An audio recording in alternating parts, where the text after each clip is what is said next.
Hello everyone, welcome in Prabhakar MBBS. Today's topic is salivary secretion. क्या salivary secretion?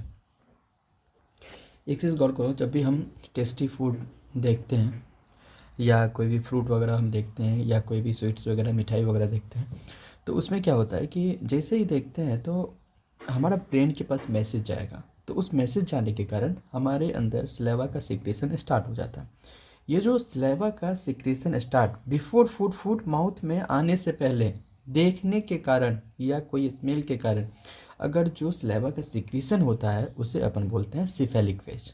क्या बोलते हैं उसे? सिफेलिक फेज बोलते हैं। अगर अपन बात करें सेलिब्री सेक्रेशन का ये जो इसको जो कंट्रोल करेगा आपका न्यूरल कंट्रोल करेगा। सवाल आता है क्या इंडोक्राइन कंट्रोल करेगा? क्या नहीं, इंडोक्राइन कंट्रोल नहीं करता, केवल और केवल न्यूरल कंट्रोल करता है आपका सेलिब्री सेक्रेशन को। सबसे पहले इसमें हम बात करेंगे ग्लैंड के बारे में। ग्लैंड जो होता है इसको हम बोले तो दो टाइप में हम ग्लैंड को बात कर सकते हैं, टाइप नहीं मेनली। जैसे कि जो मेजर सेलिब्री ग्लैंड है, मेजर सेलिब्री ग्लैंड हो गया आपका पैरोटिड ग्लैंड, दूसरा हो गया आपका सब मैंडिबुलर ग्लैंड, तीसरा हो जाएगा सबलिंगुअल ग्लैंड। ये जो पैरोटिड ग्लैंड है जो आपका मैंडिबल बोन है, जहाँ पे एंगल दिखता है, एंगल ऑफ मैंडिबल बोन का जहाँ पे एंगल दिखेगा वहाँ पे आपको देखने को मिलेगा पैरोटिड ग्लैंड। दूसरा जो सब मैंडिबुलर ग्लैंड है, जो रेमस ऑफ मैंडिबल का जो रेमस है, याद रखना मैंडिबल का जो रेमस है, रेमस के जस्ट बिलो आपको देखने को मिलेगा सब मैंडिबुलर ग्लैंड, दूसरा इंपॉर्टेंट। और तीसरा जो मेजर सेलेब्री ग्लैंड है डेट इज कॉल्ड सब लिंगुअल ग्लैंड। नाम से पता चला सब, इसका मतलब जो टंग है, टंग के बिलो नीचे, टंग के बिलो देखने को मिलेगा आपको सब लिंगुअल ग्लैंड। और कुछ माइनर ग्लैंड होते हैं, माइनर सेलेब्री ग्लैंड होते हैं। माइनर सेलेब्री ग्लैंड क्या? ऐसे ग्लैंड जो आपके पैलेट के पास मिलेंगे, जो फेरिंग्स के पास मिलेंगे, जो छोटे छोटे ग्लैंड होते हैं वो माइनर ग्लैंड में आते हैं, माइनर सेलेब्री ग्लैंड में आते हैं।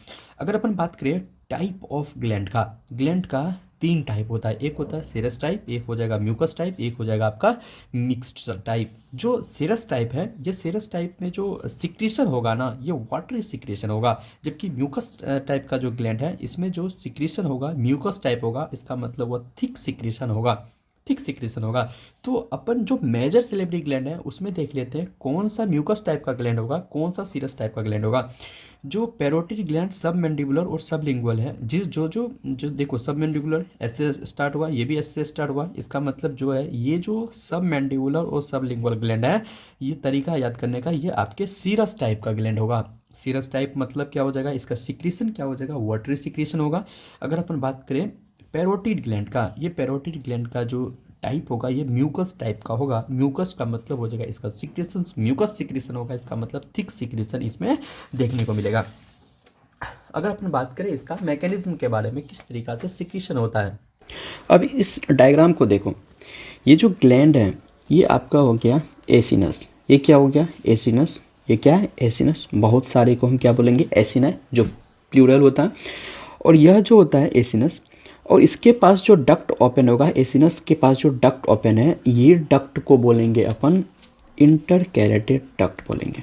क्या बोलेंगे? इंटरकैलेटेड डक्ट होगा। और यह जो फिर इंटरकैलेटेड डक्ट ओपन हो जाएगा एक मेन डक्ट में ओपन हो जाएगा, देखो इसमें क्या होता है, ये जो एसिना है, इस एसिनाई से डायरेक्ट जो सलाइवा का सिक्रीशन होगा, डायरेक्ट इस एसिनाई के डायरेक्ट जो सलाइवा का सिक्रेशन होगा, इससे डायरेक्ट जो सलाइवा का सिक्रेशन होगा उसे अपन बोलेंगे प्राइमरी सलाइवा सिक्रेशन या सलाइवरी सिक्रेशन बोलेंगे। इसमें क्या क्या तुम्हें देखने को मिलेगा, याद रखना, हम जब भी सलाइवा का बात करेंगे तो मैक्सिमम क्या 99% क्या हो जाएगा, वाटर देखने को मिलेगा। तो इसका मतलब इसमें वाटर देखने को मिलेगा, सोडियम देखने को मिलेगा और क्लोराइड आयन देखने को मिलेगा।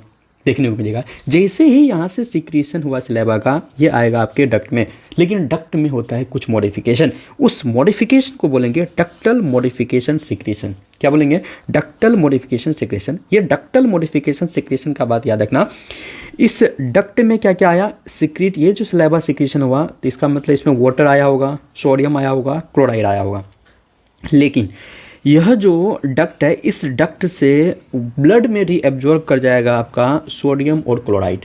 याद रखना, ये सोडियम और क्लोराइड रीएब्जॉर्ब हो गया, क्या हो गया, उसका एब्जॉर्प्शन हो गया, मतलब ये सोडियम क्लोराइड का एब्जॉर्प्शन हो गया। लेकिन उसके बदले में सोडियम जैसे ही एब्जॉर्ब हुआ तो यह डक्ट में आ जाता है पोटेशियम और पोटेशियम और HCO3, मतलब HCO3 आएगा आपका और पोटेशियम का क्या हो जाएगा, डक्ट में आ जाएगा। पोटेशियम और HCO3 माइनस आ गया, बाइकार्बोनेट आ गया। तो एक चीज़ याद रखना कि यहाँ पे यह जो डक्ट है, यह डक्ट वाटर के लिए परमेबल नहीं होता है, वाटर के लिए परमेबल नहीं होता है। इसका मतलब इम्परमेबल है वाटर के लिए, तो इसका मतलब वाटर इसमें प्रेजेंट रहेगा, वाटर इसमें प्रेजेंट होगा। वाटर तो बाहर गया नहीं, वाटर का एब्जॉर्प्शन हुआ नहीं, तो इसका मतलब क्या हो गया, इस डक्ट में मैक्सिमम क्या देखने को मिलेगा, तुम्हें पोटेशियम देखने को मिलेगा और HCO3 माइनस देखने को मिलेगा और वाटर देखने को मिलेगा। इसीलिए जो डक्टल मॉडिफिकेशन है, इस डक्टल मॉडिफिकेशन में पोटेशियम देखने को मिलेगा, HCO3 माइनस का सिक्रीशन बोलने का मतलब डक्ट में प्रेजेंट होगा, डक्ट के अंदर आएगा, तो मतलब पोटेशियम और HCO3 माइनस का सिक्रीशन हुआ। और सोडियम और क्लोराइड बाहर जा रहा है ना, तो मतलब Na+ और Cl- का क्या हो गया, एब्जॉर्प्शन हो गया ब्लड में, क्या हो गया, एब्जॉर्प्शन हो गया। वाटर के लिए परमेबल नहीं होता है डक्ट। तो सवाल आता है, अगर वाटर के लिए परमेबल नहीं है तो एक चीज़ सोचो, यहाँ से जो एसिनस से जो सिक्रीशन हुआ, यहाँ का जो सलाइवा है, यह सलाइवा आइसोटोनिक सॉल्यूशन के बराबर होगा। और जो ये डक्ट है, इस डक्ट के पास क्या हो गया, वाटर का अमाउंट बहुत ज़्यादा हो गया। जब वाटर का अमाउंट बहुत ज़्यादा हो गया तो इसका मतलब यहाँ का जो सॉल्यूशन हो गया आपका, that is called hypotonic solutions. क्या हो जाएगा, हाइपोटोनिक सॉल्यूशंस हो जाएगा। ये आपका हो गया मैकेनिज्म, किस तरीक़ा से सलाइवा का सिक्रीशन होता है।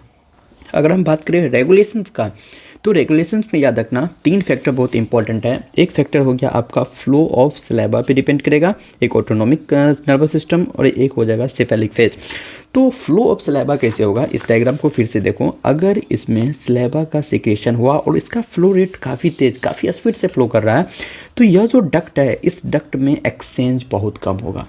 जो मान लो यहाँ पे काफ़ी स्पीड से सलाइवा पास हो रहा है, तो यहाँ पे एक्सचेंज होने का टाइम बहुत कम मिलेगा। इसका मतलब क्या हो जाएगा, जो सोडियम बाहर जा रहा था वो सोडियम क्या हो जाएगा, बाहर ज़्यादा नहीं निकल पाएगा। इसका मतलब डक्ट के अंदर सोडियम तुम्हें ज़्यादा देखने को मिलेगा और तुम्हें क्या हो जाएगा, Cl ज़्यादा देखने को मिलेगा, क्लोराइड आयन ज़्यादा देखने को मिलेगा। इसका मतलब पोटेशियम और HCO3 माइनस क्या हो जाएगा, कम देखने को मिलेगा। ये डिपेंड करता है उसके सलाइवा के फ्लो रेट पे डिपेंड करता है, फ्लो ऑफ सलाइवा पे डिपेंड करता है। दूसरा autonomic nervous system. Autonomic nervous system में इसको 2 पार्ट में डिवाइड किया, सिंपैथेटिक और पैरासिम्पैथेटिक नर्वस सिस्टम। जो सिंपैथेटिक नर्वस सिस्टम है ना, यह क्या करेगा, सलाइवरी सिक्रीशंस को क्या कर देगा, डिक्रीज कर देगा, जबकि पैरासिम्पैथेटिक क्या करता है, यह इंक्रीज कर देता है, इंक्रीज़ कर देता है। और तीसरा है आप सेफेलिक फेज, जो हम लोग इनिशिएशन मतलब जब लेक्चर स्टार्ट हुई थी तभी हम लोग डिस्कस कर चुके हैं। अगर हम बात करें सलाइवा का, तो सलाइवा का पीएच का सबसे पहले बात कर लेना। इसका पीएच 6 to 6.5 होता है। इसमें सलाइवा में जब भी हम सलाइवा का बात करेंगे तो हमें दिखता है कि वाटर सबसे ज़्यादा देखने को मिलेगा। ज़्यादा ही नहीं, बहुत ज़्यादा नहीं, बहुत ज़्यादा। इसका मतलब 99% तुम्हें क्या देखने को मिलेगा, वाटर देखने को मिलेगा। और जो 1% है वो आपके सॉलिड देखने को मिलेगा। जबकि हम बात करें इस सॉलिड में, सॉलिड को भी 2 पार्ट में डिवाइड किए, इनऑर्गेनिक सब्सटेंस में और ऑर्गेनिक सब्सटेंस में। अभी तक हम क्या क्या देखे हैं उसमें सोडियम देखे थे, पोटेशियम देखे थे, कैल्शियम देखने को मिलेगा, HCO3 माइनस देखने को मिलेगा, Br ब्रोमाइड देखने को मिलेगा और यहाँ पे क्लोराइड और मैग्नीशियम देखने को मिलेगा। जबकि ऑर्गेनिक सब्सटेंस का बात करेंगे तो ऑर्गेनिक सब्सटेंस 2 पार्ट में इसको डिवाइड कर सकते हैं। एक तो ये इंजाइमेटिक पार्ट, कुछ इंजाइम देखने को मिलेगा, एक जैसे एमाइलेज हो गया, माल्टेज इंजाइम्स हो गया, लाइसोजाइम होगा और IgA एंटीबॉडी देखने को मिलेगा, कैलिक्रिन देखने को मिलेगा। ये सब आपका ऑर्गेनिक सब्सटेंस में। और कुछ ऑर्गेनिक सब्सटेंस है जो कुछ अदर ऑर्गेनिक सब्सटेंस है, जैसे इसमें प्रोटीन भी देखने को मिलेगा, जो ब्लड ग्रुप एंटीजन है वो भी देखने को मिलेगा, कुछ फ्री एमिनो एसिड भी देखने को मिलेगा और कुछ नॉन प्रोटीन नाइट्रोजनियस सब्सटेंस जैसे यूरिया देखने को मिलेगा, यूरिक एसिड देखने को मिलेगा और क्रिएटिनिन देखने को मिलेगा। एक चीज़ याद रखना, जो डायबिटिक पेशेंट है उस डायबिटिक पेशेंट में तुम्हें उसके सलाइवा में ग्लूकोज तो देखने को मिलेगा, लेकिन नॉर्मली सलाइवा में ग्लूकोज एब्सेंट होता है। इसीलिए इस नोट को याद रखना, normally glucose is absent in saliva but it is found in saliva during the diabetic mellitus. जो डायबिटिक मेलाइटस पेशेंट है उसमें क्या हो जाएगा, उसके सलाइवा में ग्लूकोज देखने को मिल सकता है। अगर अपन बात करें फंक्शंस का, इसका फंक्शंस में एक चीज़ याद रखना, ये जो सलाइवा है, सलाइवा के पास प्रेजेंट होता है बहुत सारे एंजाइम्स प्रेजेंट होते हैं, जैसे सलाइवरी एमाइलेज हो गया, माल्टेज हो गया, लाइपेज हो गया। एमाइलेज क्या करता है, कार्बोहाइड्रेट का डाइजेशन करता है, इसको डेक्स्ट्रीन और माल्टोज में कन्वर्ट करता है। फिर माल्टेज क्या करता है, जो ट्रेस अमाउंट में सलाइवा में देखने को मिलेगा, यह माल्टेज का काम होता है माल्टोज को ग्लूकोज में कन्वर्ट कर देगा। और लाइपेज का काम होता है जो मिल्क में फैट है उसको ब्रेक करेगा। इसका मतलब ये क्या करता है, ये जो 3 इंजाइम्स है सलेवरी, एमाइलेज, माल्टेज और लाइपेज, ये क्या करता है, डाइजेशन में हेल्प करता है, मतलब हेल्प इन डाइजेस्टिव फंक्शंस, पहला इंपॉर्टेंट। दूसरा, जो फूड निकलते हैं, जो फूड आप जिस तरीका से आप इंटेक करते हो ऑयल कैविटी में, आप उसी फॉर्म में आप फूड को निगल नहीं सकते। इसका मतलब सबसे पहले च्यूइंग करते हैं, फिर उसको लुब्रिकेट करते हैं। लुब्रिकेशन का काम क्या करेगा, आपका सलाइवा करेगा, तो मतलब फूड को प्रिपेयर्ड कर देता है आपको स्वेलोइंग करने में, तो मतलब preparation of food for the swallowing हो गया। तीसरा, जो फूड पार्टिकल्स लेते हैं उस पार्टिकल को, फूड पार्टिकल्स में जो टेस्ट मतलब जो मटेरियल्स होते हैं, जो सब्सटेंस का वो फूड पार्टिकल्स बना हुआ था, उसको क्या करता है कि सलाइवा डिसॉल्व करता है। जैसे ही डिसॉल्व करेगा, जो टेस्ट बर्ड है उस टेस्ट बर्ड को एक्टिवेट कर देगा, जिसके कारण हमें टेस्ट हमें फील होगा, मतलब एप्रिसिएशन ऑफ टेस्ट में भी यह हेल्प करता है। तीसरा, जो चौथा इंपॉर्टेंट है, यह रोल ऑफ स्पीच में भी हेल्प करेगा।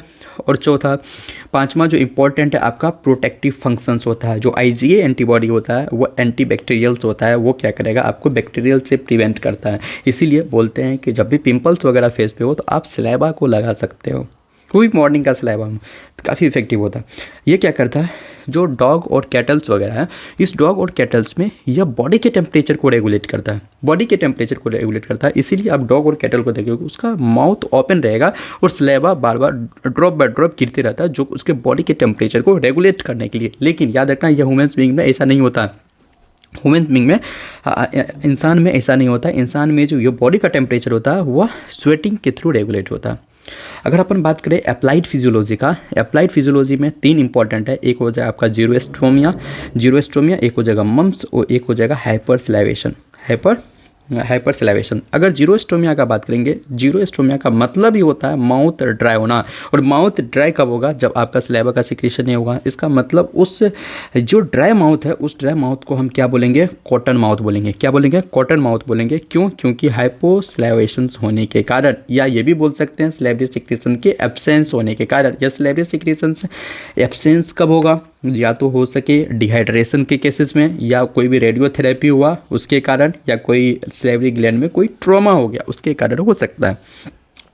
एक है आपका मम्प डिजीज। मम्प्स जो होता है यह आपका एक्यूट वायरल इन्फेक्शन होता है। एक्यूट वायरल इन्फेक्शन का मतलब क्या हो गया, यह जो वायरस है, कौन सा वायरस, पैरामिक्सो वायरस, ये क्या करता है, पैरोटिड ग्लैंड को अफेक्ट करेगा, जिसके कारण क्या हो जाएगा, ये पैरामिक्सो वायरस के इन्फेक्शन के कारण जो पैरोटिड ग्लैंड है उसमें स्वेलिंग देखने को मिलेगा। क्या हो जाएगा, स्वेलिंग देखने को मिलेगा। और यह आपको कॉमन देखने को मिलेगा, आपको किस में, बच्चों में, चिल्ड्रेन में। एक होता है हाइपरसलाइवेशन, नाम से पता चल रहा है, जब एक्सेस सिक्रेशन हो जाएगा सलाइवा का तो उसे बोलेंगे हाइपरसलाइवेशन, और इस कंडीशन को बोलेंगे सैलोरिया। क्या बोलेंगे, सैलोरिया बोलेंगे। और किस केसेस में, कंडीशंस में देखने को मिलता है, या तो टूथ का या टीथ का डिके हो, या कोई इसोफेगस में कोई भी डिजीज हो, या कोई नोसिया के केसेस में, या वोमिटिंग के केसेस में। ये तो आपका हो गया salivary secretion. Thank you so much guys for watching my video. इस वीडियो को लाइक करो, शेयर करो, सब्सक्राइब करो। Thank you so much.